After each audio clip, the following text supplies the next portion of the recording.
Narcotics drugs and psychotropic substance act 1985 section 8 और subsection 20, NDPS की धारा 27 और 27A, आईपीसी की धारा 284, 289 और 120 बी के साथ वाइल्ड लाइफ प्रोटेक्शन एक्ट यानी कि वन्यजीव संरक्षण अधिनियम 1972 की धारा 9, धारा 39, 48A, 49, 50 और धारा 51।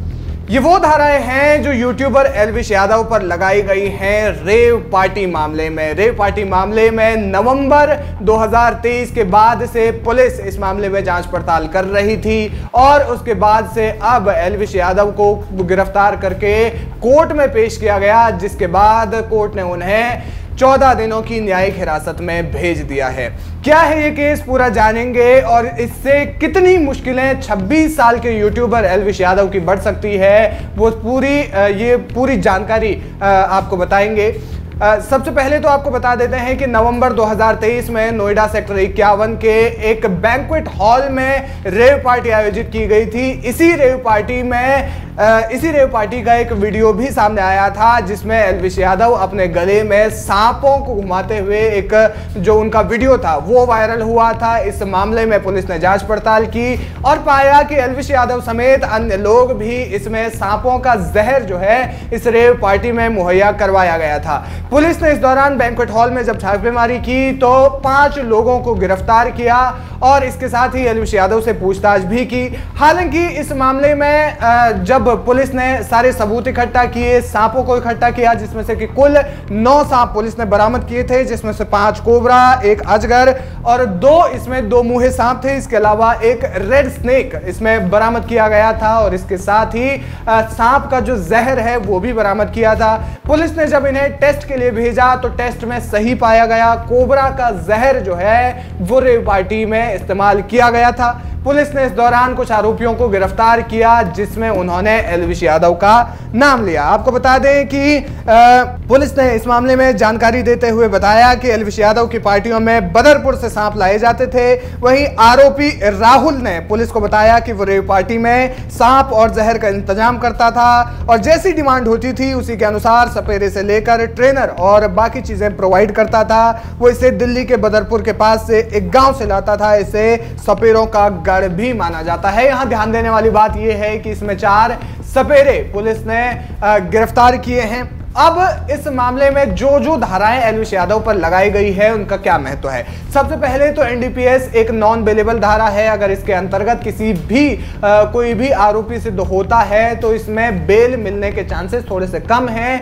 क्यों? और इसके अलावा वन्यजीव संरक्षण अधिनियम 1972 की भी धाराएं इसमें जोड़ी गई हैं, जिसमें कि एल्विश यादव के खिलाफ पुलिस ने इस मामले को मजबूत कर लिया है। पुलिस इस मामले में 5 महीनों से जांच पड़ताल कर रही थी और जब ये जो केस है इससे संबंधित सारा मामला एल्विश यादव से जुड़ता हुआ दिखा तो पुलिस ने एक बार फिर से पूछताछ के लिए बुलाया। पुलिस को संतोषजनक जवाब नहीं मिले, जिसके बाद एल्विश यादव को गिरफ्तार कर लिया गया। गिरफ्तारी के बाद जब उन्हें अदालत में पेश किया गया तो अदालत ने उन्हें 14 दिन की न्यायिक हिरासत में भेज दिया। जानकारी के मुताबिक सामने आ रहा है कि एल्विश यादव ने स्वीकार किया है कि रेव पार्टी में सांप और जहर की व्यवस्था जो है जिन आरोपियों ने की थी वो उन आरोपियों के संपर्क में थे और अब एल्विश यादव के खिलाफ केस जो है मजबूत बनता जा रहा है। ऐसे में अगर एल्विश यादव फंसते हैं तो उन्हें एनडीपीएस एक्ट 1985 के तहत ये प्रावधान है कि अगर इसमें कोई दोषी सिद्ध होता है तो उससे कम से कम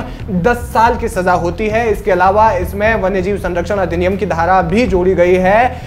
इस कानून के अंतर्गत 44 वन्यजीव प्रजातियां हैं, जिसमें कि सांप भी एक है, यानी कि सांप की तस्करी करने पर गंभीर धाराओं में मुकदमा दर्ज होता है और जाहिर है कि ये भी इस केस के अंतर्गत भी कम से कम लंबी सजा एल्विश यादव को काटनी पड़ सकती है और अगर वो दोषी सिद्ध होते हैं तो कम से कम 10 से 20 साल की उन्हें सजा हो सकती है। और इस मामले में अब एल्विश यादव की मुश्किलें जो हैं बढ़ती जा रही हैं। हालांकि उनके वकीलों ने केस को पूरे तरीके से खोलने के लिए और एल्विश यादव की बेल के लिए तमाम जो हथकंडे हैं वो अपनाने लगे हैं। सोमवार या फिर मंगलवार को इस मामले में बेल एप्लीकेशन जो है कोर्ट में फाइल की जा सकती है। हालांकि विशेषज्ञों का कहना है, कानूनी जानकारों का कहना है कि उनकी बेल मिलने की जो उनकी संभावनाएं हैं वो कम है। ऐसे में एल्विश यादव को खासी मुश्किलें भी झेलनी पड़ सकती है, यानी कि अब उन पर जो केस है वो मजबूत होता गया है। खास बात यह है कि इसमें पीपल्स फॉर एनिमल जो संस्था है,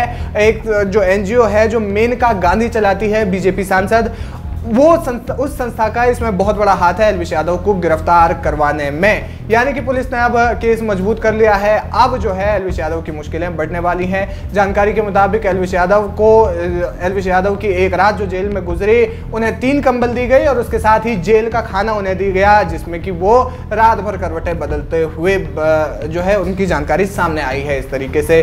अब इस मामले में क्या कुछ अपडेट होगा, वो अपडेट हम आपको देते रहेंगे। तब तक के लिए आप बने रहिए हमारे साथ, देखते रहिए वीके न्यूज। वीके न्यूज, राष्ट्र के नाम।